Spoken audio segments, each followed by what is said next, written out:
ஆண்டவராக இயேசு கிறிஸ்துவின் நாமத்தில் என் அன்பின் வாழ்த்துக்கள். இந்த காலை தியானத்திற்காக நாம் தெரிந்து கொள்கிற வேத வசனம் ஏசாயா தீர்க்கதரிசன புத்தகம் 4 அதிகாரம் 5 அப்பொழுது கர்த்தர் சீயோன் மலையிலுள்ள எல்லா வாசஸ்தலங்களிலும் அதன் சபைகளின் மேலும் பகலில் மேகத்தையும் புகையையும் இரவில் கொழுந்துவிட்டு எரியும் அக்கினி பிரகாசத்தையும் உண்டாக்குவார். மகிமையான வைகளின் மேலெல்லாம் காவல் உண்டாயிருக்கும். ஆண்டவர் நம்முடைய தேவனாகிய கர்த்தர்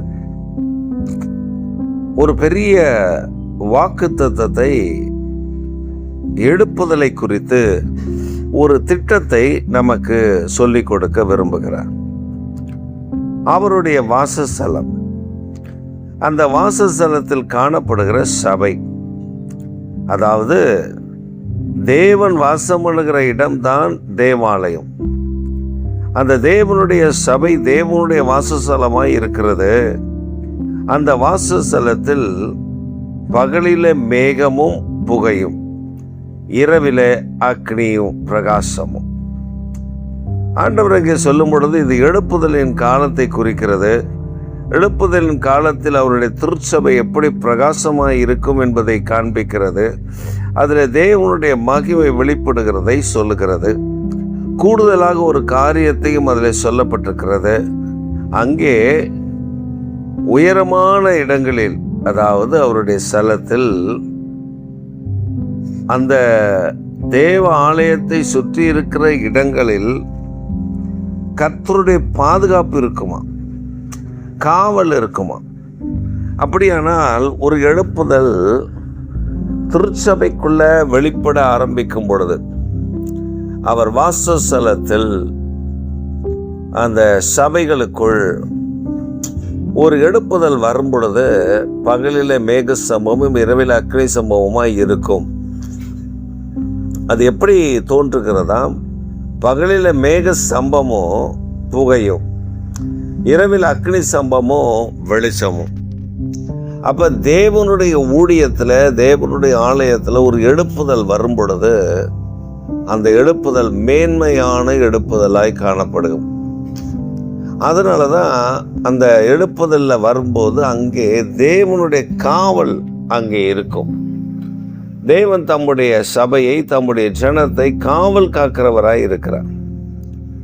இதில் பல காரியங்கள், அந்த வேத பகுதியை நாம் உற்று கவனித்தால் நமக்கு ஆவியானவர் சொல்லிக் கொடுக்கிறதை காண முடியும்.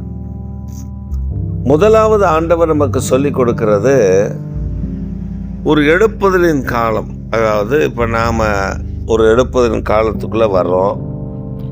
அந்த எழுப்புதலின் காலத்தில் ஒரு மேகம் எப்படி அந்த ஆசரிப்பு கூடாரத்தை மூடிற்றோ, ஒரு அக்னி சம்பவம் எப்படி ஜனங்களை மூடிற்றோ நடத்தினதோ, அதே போல தான்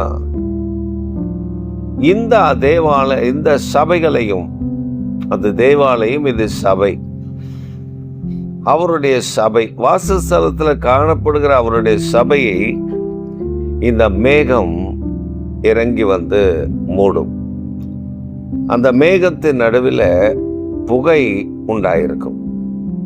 அப்படியானால் தேவனுடைய ஆலயத்தில் காணப்படுகிற பலிகள், தேவனுடைய ஆலயத்தில் காணப்படுகிற துதிகள், ஸ்தோத்திரங்கள், இது சபைக்குள்ள எதை பார்க்க முடியும் என்றால், தேவாலயம் என்றால் பலிகளை சொல்லலாம்.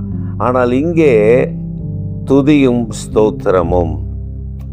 அப்போ ஒரு சபைக்குள்ள ஒரு மேகம், நாம் துதித்து ஸ்தோத்திரித்து உயர்த்தும் பொழுது அந்த இடத்தை ஒரு மேகம் மூடி இருக்கும். அந்த மேகத்தின் நடுவில் ஒரு புகை எழும்பும். என்ன புகை அது? துதி. அது பரலோகத்தை நோக்கி கடந்து செல்லும். இரண்டாவது அவர் சொல்லும் பொழுது சொல்லுகிறார், அங்கே இரவில் அக்கினி பிரகாசம், அக்கினியாயிருக்கும். அக்கினி அது பிரகாசமாயிருக்கும். அப்ப நம்முடைய வாழ்க்கையில தேவனை இரவும் பகலும் துதித்தலும், ஆண்டவரை ஆராதித்தலும் இறங்கி வரும் பொழுது நம்முடைய வாழ்க்கை இருளடையாதபடி, வெளிச்சத்தில் அந்த உஷ்ண காலம் வரும் தாக்குதல் ஏற்படாதபடி மேகமும், இரவு நேரத்தில் அக்னியும் அங்கே காணப்படும், அதில் பிரகாசம் இருக்கும். இந்த காரியத்தை தான் ஏசாயா மிக அழகாக சொல்லுகிறார். அந்த தேவ சபை, திருச்சபையினுடைய பாதுகாப்பு அவர் காவல் வைத்து பாதுகாக்கிறார். எதற்கு? இந்த எழுப்புதலை கெடுக்கக்கூடிய பொல்லாத ஆவிகள். நீங்கள் இப்போ 6ஆம் வசனத்தை வாசித்து பார்த்தீங்கன்னா அங்கே சொல்லப்பட்டிருக்குது. 6ஆம் வசனத்தை வாசிங்க. பகலிலே வெயிலுக்கு நிழலாகவும் பெருங்காற்றுக்கும் மழைக்கும் அடைக்கலமாகவும் மறைவிடமாகவும் ஒரு கூடாரம் உண்டாயிருக்கும். ஆண்டவர் சொல்லும்போது சொல்றாரு, வெயிலுக்கு பாதுகாப்பு, நிழலுக்காக. பெருங்காற்று புயல் வரும் பொழுது அதை நம்மை தாக்காதபடி ஒரு கூடாரமாகவும் ஆண்டவருடைய வாசஸ்தலம் நமக்கு இருக்குமா. அப்ப தேவனுடைய வாசஸ்தலத்தில் காணப்படுகிற திருச்சபையில் நீங்களும் நானும் ஜெபிக்கிறவர்களாக, ஊழியம் செய்கிறவர்களாக, கர்த்தரை துதிக்கிறவர்களாக, தொழுது கொள்கிறவர்களாக, கர்த்தரை ஆராதிக்கிறவர்களாக நாம் அந்த திருச்சபையில் காணப்படுவோமே. ஆனால் அந்த திருச்சபை எப்படி இருக்குமா? ஒரு பாதுகாப்பான கூடாரமா இருக்குமா. இந்த பாதுகாப்பான கூடாரம் எதை காண்பிக்கிறது? தேவனுடைய வல்லமை வருகிற ஆபத்துக்களிலிருந்து நம்மை விடுவித்து பாதுகாக்கிறது. கர்த்தராகிய தேவன் இந்த கூடாரங்களில், அதாவது சபையில், வாசஸ்தலத்திற்குள் காணப்படுகிற சபை, அந்த சபையில் நாம் கர்த்தரை துதிக்கிறவர்களாக, அவரை ஆராதிக்கிறவர்களாக, தொழுது கொள்ளுகிறவர்களாக இருக்கும் பொழுது என்ன பிரச்சனை நம்மை சூழ்ந்து வந்தாலும் அந்த கூடாரம் நம்மை பாதுகாக்கிறதா இருக்கும். அதுதான் தெய்வீக கூடாரம், அதுதான் தேவன் நம்மை பாதுகாக்கிறவராக இருக்கு. அன்றைக்கு ஒரு கூடாரம் இருந்தது, ஆனால் இன்றைக்கு அந்த கூடாரம் அல்ல, இயேசு கிறிஸ்துவே நமக்கு பாதுகாப்பாக இருக்கிறார். ஒரு கூடாரத்துக்குள் நாம் போய் ஒளிய வேண்டிய அவசியம் இல்லை.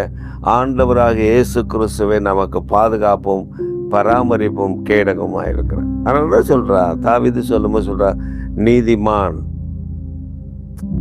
அதாவது நீதிமானுக்கு கர்த்தர் கேடகமும் மகாபெரிய பலனுமாய் இருக்கிறார். கேடகமாக இருக்கிறார், பலனாக இருக்கிறார், அடைக்கலமாக இருக்கிறார், கோட்டையாக இருக்கிறார், அவர் துருகமாக இருக்கிறார். இதெல்லாம் சங்கீதக்காரன் சொல்லி அதற்குள்ள நீதிமான் ஓடி போய் சுகமாய் தங்கி இருப்பான். ஆனால் இங்க ஆண்டவர் ஏசாயாவில் சொல்லும் பொழுது சொல்லுகிறார், அந்த சுகமாய் தங்குற இடம்தான் ஆண்டவருடைய கூடாரம். அப்ப அந்த கூடாரம் ஆகாமிய கூடாரம் அல்ல. அவர் தாவீது சொல்லும் பொழுது அவர் அழகாக சொல்லுகிறார், ஆகாமிய கூடாரத்தில் வாசம் பண்ணுவதை பார்க்கலும் தேவனுடைய ஆலயத்தின் வாசற்படியில் நிற்பதை நான் தெரிந்து கொள்வேன். அப்ப பாருங்க, என்ன மகிமையான கூடாரமா இருந்தாலும் தேவனுக்கு முன்பாக அதெல்லாம் ஒன்றுமில்லை. நம்மை பாதுகாக்கிற கேடகம் நம்முடைய ஆண்டவர், நம்மை பாதுகாக்கிற கர்த்தர் நம்முடைய ஆண்டவர், நம்மை வழிநடத்துகிற தேவன் நம்முடைய ஆண்டவர். அப்ப எந்த தீங்கு, எந்த பொல்லாப்பு, எந்த தீமை நம்ம சூழ வந்தாலும் ஆவியானவர் நம்மை பாதுகாத்து பராமரித்து வழி நடத்துகிறார் என்பதுதான் உண்மை. அதனால இந்த காலை வேளையில் நீங்க ஒரு தீர்மானத்துக்குள்ள வாங்க. என் ஆண்டவர் என்னை பகலிலே மேக சம்பத்தினாலும் இரவிலே அக்னி சம்பத்தினாலும் என்னை வழிநடத்த போதுமானவர். அந்த வழிநடத்துகிற கிருபை முன்பெல்லாம் பலி செலுத்தும் பொழுது புகையெழும்பும், இப்பொழுது அப்படி அல்ல, நான் துதிக்கும் பொழுதே புகையெழும்பும். அந்த தூப கலசத்தில் என் துதியை கொண்டு போய் தேவ சமூகத்தில் ஒப்பு கொடுப்பார்கள். அப்பொழுது கர்த்தரின் துதியில மகிழ்ச்சி அடைவார். அப்ப ஆண்டவர் மகிழ்ச்சி அடையும் போது என்னை பாதுகாக்கும்படி தூதர்களுக்கு கட்டளையிடுவார், பாதுகாப்பை கட்டளையிடுவார். அது மாத்திரமல்ல, எந்த தீங்கு வந்தாலும், எந்த பொல்லாப்பு வந்தாலும் அதிலிருந்து என்னை பாதுகாக்கும்படி அவருடைய கூடாரம் அங்கே இருக்கும். அவர் என்னை பாதுகாக்கிறவர். நீங்க நினைக்கிற அந்த கூடாரம் காத்தடிச்சா காண போற கூடாரம் இல்ல. அந்த கூடாரம் எந்த புயல் வந்தாலும், எந்த சூறாவளி வந்தாலும் அந்த கூடாரத்தை ஒன்றும் செய்து விட முடியாது. அதுதான் இயேசு கிறிஸ்துவின் கூடாரம். இயேசு கிறிஸ்து என்ற நாமம், இயேசு கிறிஸ்து என்ற இரட்சகர் நமக்காக ரத்தம் சிந்தி மரித்த 3ஆம் நாள் எழுப்பி இன்றைக்கும் உயிரோடு கூட இருக்கிற ஆண்டவர் நம் நடுவில் அசைவாடுகிறவர்.